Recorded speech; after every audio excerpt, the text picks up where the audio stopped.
Hey everybody, Tony George, Doc Sports. Big Thursday update here as we release our first official college football card for the season. We're also going to talk about the Notre Dame and Navy game. First of all, always nice to open up a video with a 30% discount. RWNBA, my handicapper Tim Fines, has had a hell of a year. We're going to continue to have a hell of a year. We are on an 18-8 run. We are 69% since the All-Star break. We're on a 7-1 top pick run off a 6-unit top pick 2 days ago, 4-unit pick today.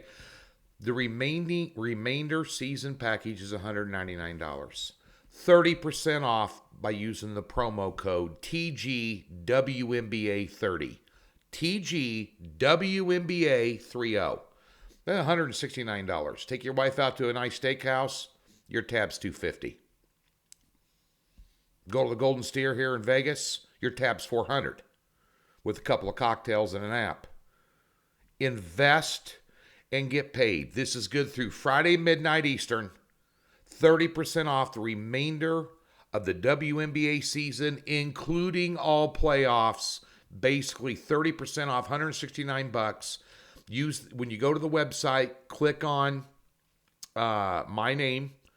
You'll find the season package there on the right. When you click it, it'll say promo code. Type in TGWNBA30.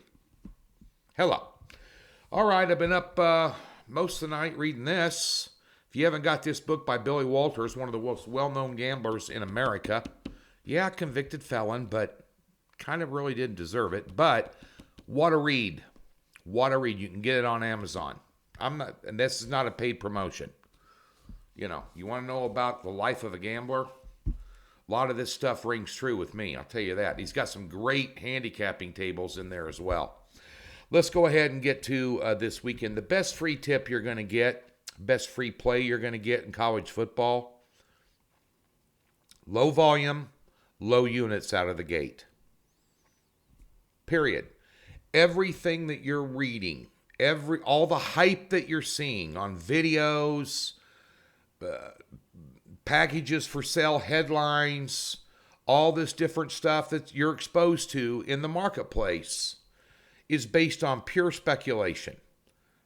You hope that you've done your homework, that you've read, Phil Steele's book, the Pick Six previews that I told you was one of the best Power 5 conference previews in America. You hope that all that homework is going to pay dividends early. But it's speculation, so out of the gate, low units, low volume, less is more. Best free tip you're going to get all day. The Notre Dame Fighting Irish are taking on the Navy Midshipmen in Dublin, Ireland on Saturday.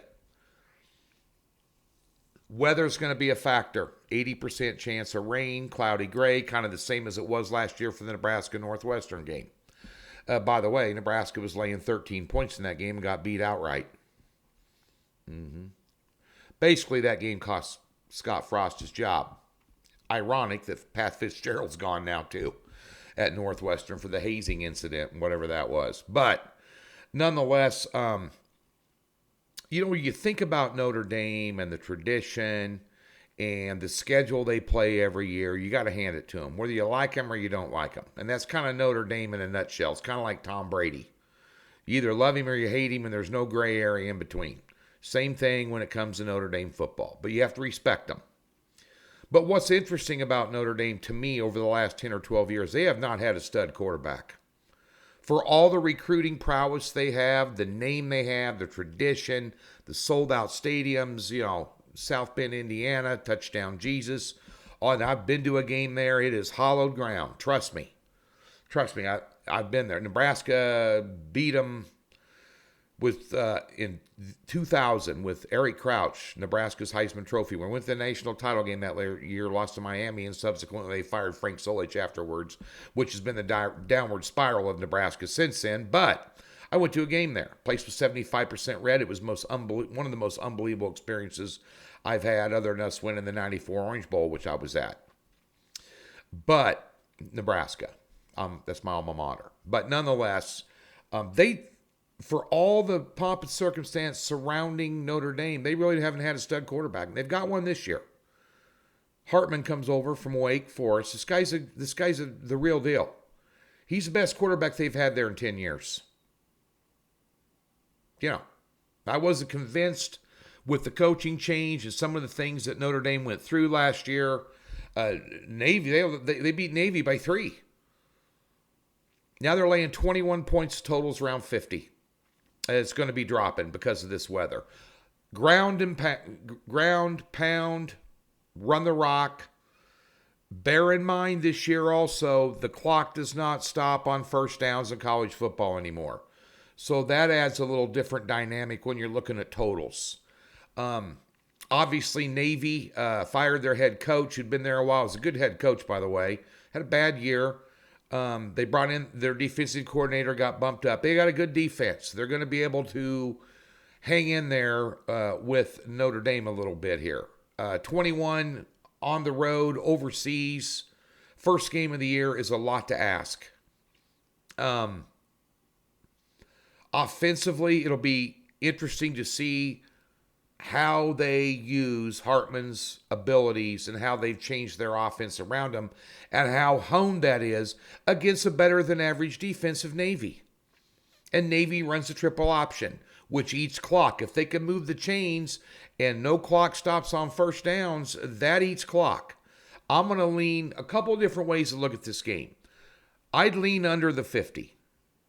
It's 49.5 in some spots, going to continue to drop when people start realizing what the weather's doing. I think it'll be under 50. I'd also lean Navy first half plus 12. I really would. I think they'll, first game of the year, keeping your feet underneath of you, unless you start turning over like crazy or, giving it inside the red zone on a turnover where Notre Dame get a quick score or whatever. I think they can hang at least early on. Obviously, Notre Dame is the better team. That's why they're laying 21 points. Okay? I don't think there's any threat that they're going to lose this game. Stranger things have happened. It happened last year. Of course, Notre Dame is a much more reliable double-digit favorite than what Nebraska was last year. But at the end of the day, I just think Navy will hang around there at that triple option. Even though you got a first game of the season, you have more time to prep than having them stuck between Michigan and Stanford or something where you got to prep for the triple option in 5 days and play a game. They've had all preseason to get ready for it. And they obviously got a lot of film on them because they play them almost every year. So that being said, I still think they'll be somewhat effective. And Navy will try to throw the ball a little bit this year, which concerns me because they have a two-headed quarterback monster, and the only time they put the other quarterback in is on obvious passing downs, which is much easier to defend than you not knowing that it's coming. With the same quarterback running the triple option, all of a sudden he drops back and hits a tight end on a drag route that's wide open because you put 8 in the box. So at the end of the day here, under 50 and bear in mind, I'm putting this out on Thursday, and I'd lean Navy first half line, maybe plus 12. And these are small leans here to open up. Over at DocSports.com, we have a Thursday NFL game. Rare 2-unit play, the only preseason pick of the week, goes Thursday night. And then Saturday, we have a 2-pack, a total and a side for 5 units total in college football to open it up. We'll get a little bit more riskier the following week. I think there's better opportunities the following week. We'll also give you maybe another free play on Saturday in college football in the Miami, in the Ohio and San Diego State game, which we really looked hard at and passed last minute. Don't forget about the WNBA, 30% off the season pass. That is the promo code TGWNBA30. It's over at the website. Pull up the package. There's a promo code box that automatically takes it off the price. We got a 4-unit play today on Thursday. We'll have baseball. We had a big loss in baseball with the Tampa Bay run line. It went into extra innings. They won by 1. Very painful loss. Passing in baseball on Friday or on Thursday. Be back on Friday. Same thing with player props. PGA picks will start Friday, Saturday, Sunday. And don't forget NASCAR. 10 races in a row. Going to make it 11 at Daytona this weekend. Booyah.